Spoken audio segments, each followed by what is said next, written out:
Hi, everybody. Welcome to our surprise asynchronous lesson today. Because of the Zoom outage, that we are going to have our lesson asynchronously, meaning that we're not going to have it in real time. You're going to be watching this video. The only drawback to that is that you can't ask me questions in real time, but we can always ask questions of each other on Wednesday, and I will extend some office hours so that you guys have more time to ask me questions if you need to. So, part of our lesson today is to go over the first two chapters of the Coastal Writers Reference. And fortunately, the first two chapters are really a review of some common sense things that you guys already know, right? So, one of the things that you need to keep in mind when you're reading this book and reading your other textbook is to pay attention to headings, because the headings will tell you the important information that is in that section, okay? And it will clue you in to um, what's important, okay? And what we are probably going to be discussing in class. So if you've noticed, that this section here looks very, very similar to that first line in the syllabus that we went over, right? That you will be thinking about reading, writing, and critical thinking, and you'll also be thinking about pre-writing, writing, and rewriting, right? So a lot of what we're going to be doing in this class is revising drafts, working through the drafting process so that when you come out at the end, you have a finished product that you're proud of, right? And that conveys the message that you want to convey. Because the idea is that writing isn't worth anything unless it's actually effectively conveying the message that you want it to convey. If it's not, it's unfortunately a bunch of wasted time, right? So the idea here is not necessarily to teach you how to write an academic paper. That's going to be part of this whole process. But the other part is to teach you how to write effectively. Because if you can get your point across, then you're going to be a very marketable person, right? So the idea is to give you these tools so that you can be successful. So, contrary to common belief, I'm not here to torture you with English, right? I'm here because we all engage in speaking and writing all the time. I'm here to help you to be a better communicator so that you can be more successful and market yourself better and convey your ideas better. Okay? So this goes over these student learning outcomes. So you're going to learn how to comprehend and analyze language. You're going to learn how to express yourself clearly and effectively. We just talked about that. And you're going to demonstrate the ability to comprehend, analyze, and critically evaluate information. Okay, so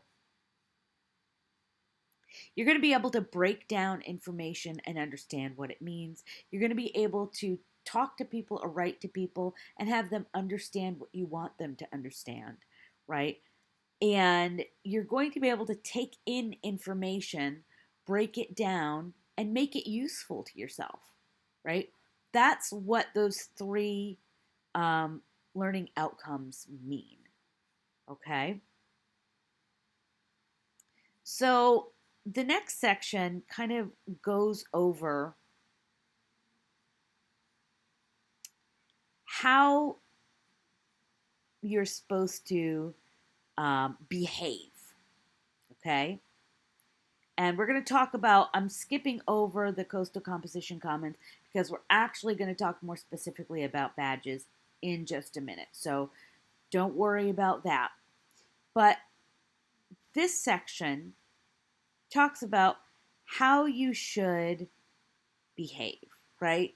So taking good notes, right? Volunteering information, paying attention, right? joining the conversation when we have a discussion, right? And those things seem very, very straightforward. We use words like discourse communities, right? But what that means is joining into the conversation that we're having when we're talking about the different subjects that we talk about. Okay? And it talks about um, what an A student looks like, okay? What a B student looks like. You can look at this on your own. What a C student looks like, what a D student looks like, what an F student looks like. I don't know that I agree with that so much, but it does give you a framework on how to model yourself. Okay. Bring your textbooks, obviously, right? Determine what the instructor wants. Well, guess what? The good thing about determining what I want is that I'm pretty straightforward about what I want from you. And if you ever have a doubt about what I'm asking you, you can be like, hey, Grefsky, what are you asking me? What do you want with this assignment? And I'll be like, I'm happy that you asked. Here's what I want from you, right? I try my best to be very clear about what I'm asking you to do and about what I expect from you and the quality of the work that I expect from you. Okay? And I will explain it 10 times over until you get it. Right? So, develop a relationship with your instructor. Ta-da! So, you're already starting to do that. Just talk to me. All right? So, if you need something, if you are unsure about something, I'm not going to bite, right? I'm not going to get mad at you. I am here to help you with what you need to do throughout this semester, okay? So, my goal is for you to be successful. Obviously, you've got to work with me, right? I can't drag you kicking and screaming across the finish line, but I can help you if you're willing to work with me. Okay? So develop relationships with your classmates. So developing a relationship with me and developing a relationship with your classmates is going to be a little bit different because we're online, right? So that bond is going to be a little different and a little bit more um, hybridized, right?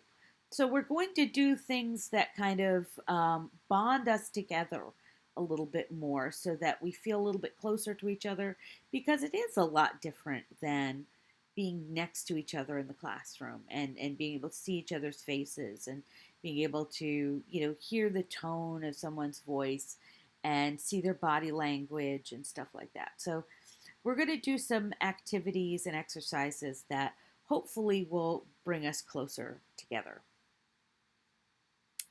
So, learn the implicit rules, meaning that you're supposed to listen and you're supposed to look at like cues and things like that to see what is acceptable and what isn't acceptable in the classroom. So, here's my caveat to this. Like I said, with everything else, if you're unsure, just ask me. Just ask, and I will be happy to let you know. Okay?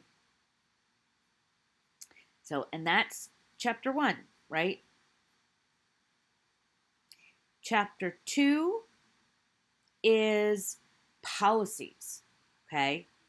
So, policies are, in the syllabus, which are exactly the same, or almost exactly the same.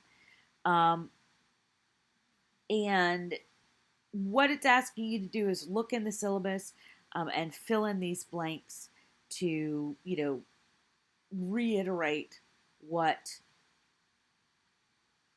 I'm asking you to do and what's in the syllabus so that you remember it.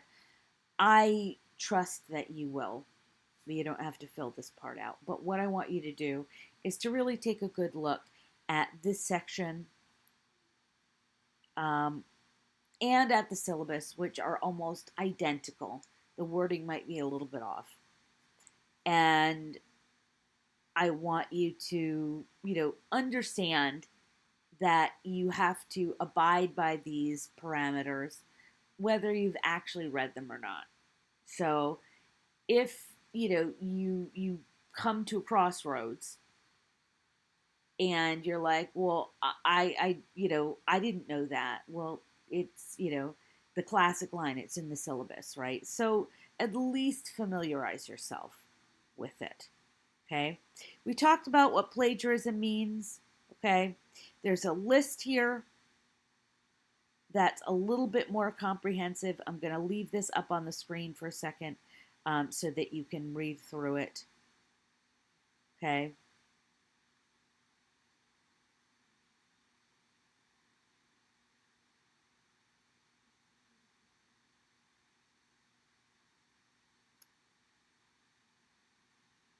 And then I will read through the list for you also.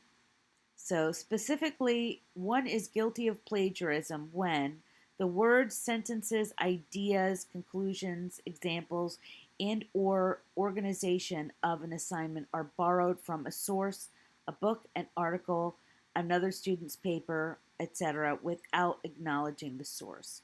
Two, a student submits another's work in lieu of his or her own assignment or their assignment. Three, a student allows another person to revise, correct, or in any way rewrite his or her assignment without having the prior approval of the instructor.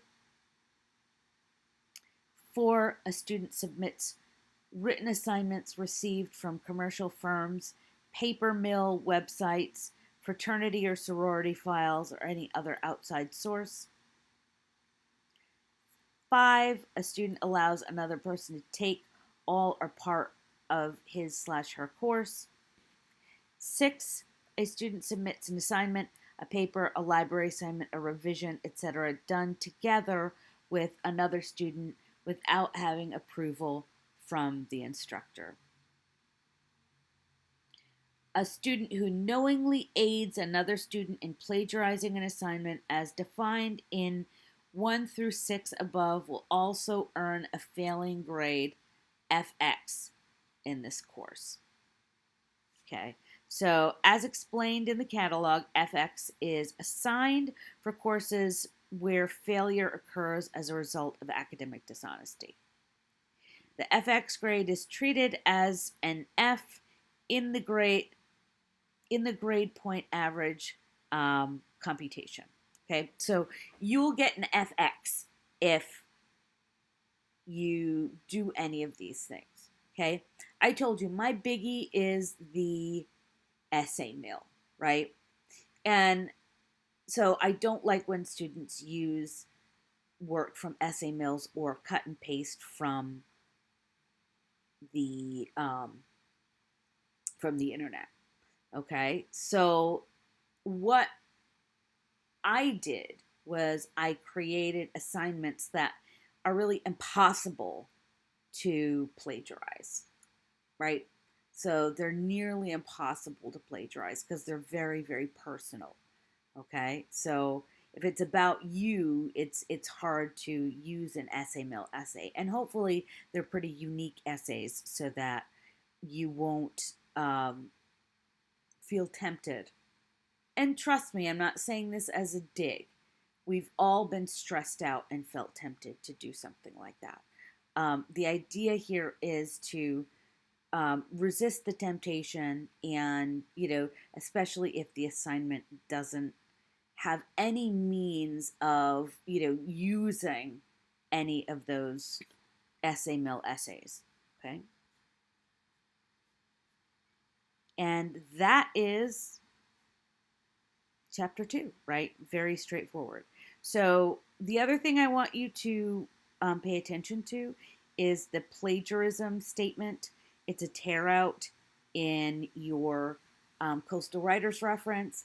I also have a version of it that I will put up on Moodle if you don't have the book yet. Okay? So um, don't worry if you haven't gotten the book yet. You can still sign the plagiarism agreement. And it will be a PDF, so you can actually use the PDF tools to sign the document digitally and then, hand it in. And that is the Coastal Writers Reference, or at least the first 2 chapters. Okay, so I want you to look at Module 1, Week 2, and I would like for you to, you can either listen to what this text says, or you can read it yourself. It's not terribly long, but either way, whichever works for you.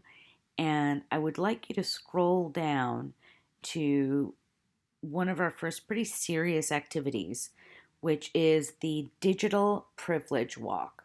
Okay, so usually if we were in an in-class setting, we would be standing up, or in my case, rolling, and we would be positioning ourselves around the room to show where we are in terms of our privilege, right?